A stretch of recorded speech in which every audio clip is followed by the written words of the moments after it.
Yo, it's your boy Kenji, man, and I'm back with another breakdown of Kingdom. This is Kingdom chapter 744. Am I correct? It's been a long time. I should have never left you, but you know it was vacation time, bro. But look here, we're back. Where we left off, we seen Futai and Ringyokyo getting ready to go head up. Now, in this head up, they both slash at each other's face, right? And Futai makes up the excuse that the only reason he was able to do that is because he threw his sword when he first came in. I'm like, whatever, man. Whatever. Shin don't use two swords and he would have knocked your ass off you goddamn horse. But that's just me talking shit. Futai is a very talented person.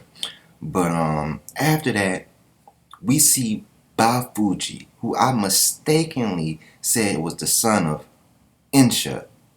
He's really the son of Banunji, and he sneaks Ringyokyo, but Ringyokyo, with his super senses, detects the attack, and he deflects it. Now we have Kokuo, who takes her bow and attempts to hit Bafuji. He blocks it with the arm. I'm like, yo, that's what Shin do. You jogging, bro. But he blocks it. The arrow goes straight through. And Ringyokyo tries to attack him, but he's still able to move the horse, even though he has a bow in his arm. Just to show you how strong he is, he does, like he said, he's not the he doesn't have his father's size, but he does has his father's strength. And while all this is going on, we see Big Daddy Zeno still out there with a whole bunch of arrows in him. I'm like, man, you definitely gonna die this time, bro. So he's out here exploding people's bodies like dynamite, and we could see that Roboku's still on the ground. His soldiers are trying to attempt to get him up. He's somewhat injured and a fragile man now. I didn't know Roboku was old. I thought he was like 40 something. Remember, like 60, 70. And he'll thunderbolt all these people. Roboku, you need to start eating right, bro. You need to start working out 5 days out of the week. At least 11 minutes a day. Straight up. You getting whooped by everybody around this motherfucker. Alright? So, they realize they're gonna have to, sacrifice a lot. And so we see Bafuji making a speech letting everybody know, hey, we are from Ganmon. They are the soldiers of Ganmon, and Roboku is the savior of Ganmon, and they're willing to sacrifice their lives to save him. He even tells Ringyokyo that he admires what they did to be able to surprise Roboku like that. And, just saying like, hey man, what y'all did was a major feat. Nobody ever did this before. After that, we go to the battlefield where High Shin unit is going up against the Gakusho, that dude from Seka who's very strong. The whole army is strong. I'm talking about very strong. And Shin is wiping them out as much as he can with Kyokai and Kyurei. We got Karyo-ten trying to balance this whole thing out. Remember, they ambushed them from the, with a flank, and now they're trying to block their way from getting to Roboku. Now, after that, we see Kyurei saying, "Hey, why don't you just send me and Kyokai to go kill Roboku? We could go out there assassins, two of us, go." And I'm thinking like, yeah, go, do that. I don't understand why they won't do this. You need to start using these girls. Stop, they're assassins. They're not warriors. Man, I'll be having Kyokai and Kane sneak into places just like, you remember how Rinko used to do it. For Rinpa and the Four Heavenly Kings. He would just go in and attack people, bro. So I'm thinking why not utilize these ninjas, assassins more often. I'm just saying. But Har makes up an excuse, like he always does, to diminish these assassins' abilities. I'm just telling you the truth. These assassins, these girls, should be utilized different, not like this. But she says, you know, that swordsman, that 5,000 man commander from Sega, he's basically blocking their way from going there. I'm thinking like, how he blocking your way if you're blocking his? But they don't show this from an overview, so you can't really see what's going on for it to make sense. But hopefully, we do get an over aerial view in the next chapter. So I already read this chapter, and we see Shin going up against this cavalry, but Gakusho is standing over there. He's not coming in. He's not about to have a one-on-one with Shin because he knows Shin gonna beat his ass. He heard about him.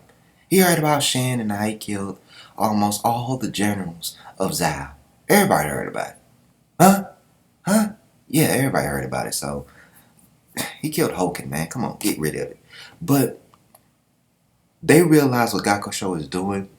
He's attempting to stall them as well on the battlefield, but we don't get a full aerial view, so I don't know where he is compared to where, you know, Roboku and Kenji is. So I can't see that. Show me a map, Hara. But then out of all of a sudden, Shin not pulls up, but he notices that the Psyche clan is there. And this, when I realized the Psyche clan was there, Shin and me had the same question. Why are the Psyche clan in a place like this? What are they doing way over here?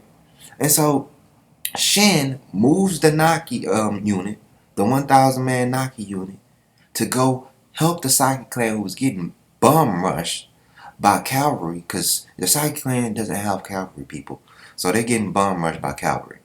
Now, this allows Gakusho an opportunity to go attack the gap that Shin just made, which makes Karyoten real mad because she knows what Gakusho is going to do. He was just waiting for you to do something like that, right? And Shin is just like, whatever, bro. We just gonna knock those guys out. And I'm thinking like, did he forget the last time y'all fought them niggas? I ain't never. Let me tell you something. This is just me and my opinion about the Gakusho army and the other dude, Jin Kiryu or something like that, right? Big dude. Those dudes and those soldiers were made in Sparta. They were made in Sparta and they were made from blood and tears. Alright? I ain't never seen nobody hit us that hard, the Hashin unit. What army ever hit the Hashin unit that hard? Like that.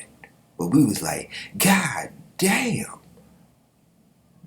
Bro, not even Chogerio and motherfucking Gyun's men. And remember, Gyun had them 10 spearmen. Remember the 10 spearmen? Oh, I'll never forget them. But the way these boys, they built different, man. These dudes built different. God damn. And so we see Kyokai with Shin, and she's letting him know because Kyokai got that sight. She's a ninja. She can tell the word of the opponent. And she's letting them know this is going to be difficult. Look at those dudes pulling up. And these guys are the Ranha unit. Ranha. Just letting you know, whenever a unit of cavalry people gets named, you best believe they are going to be a motherfucking problem. Alright? So now they about to go at it with them. And best believe the Hashin unit ain't going to be the same after this. But the lieutenants are all going to be good. Now we go to the battlefield to the right of Roboku and the Gakugai army versus the Shanshuju army. Now we see Moten. Yeah, it's Moten. I just ain't seen a little nigga in a long time. But they look like they're getting an advantage on Shanshuju. Because Moten is the guy, right? So they got basically Shanshuju almost surrounded as much as Roboku is, right? And so they're trying to push back as much as possible. Now we go back to the Roboku army versus the Kenji army, and you see one of the men trying to get Roboku up, and then you see his eyes. He like, deja vu, right? And everybody starts to look, everybody. From Butai, Ryokyo, Kokuo, Bafuji, Kane, especially Kane. And we see the holy disaster of the Zhao army that Gojo led, the beheader of 100,000 Zhao. Great Kenji, here to cut this dude's head off. But I know this ain't gonna be the case. I know he's probably just gonna injure the motherfucker. He's not gonna kill Roboku.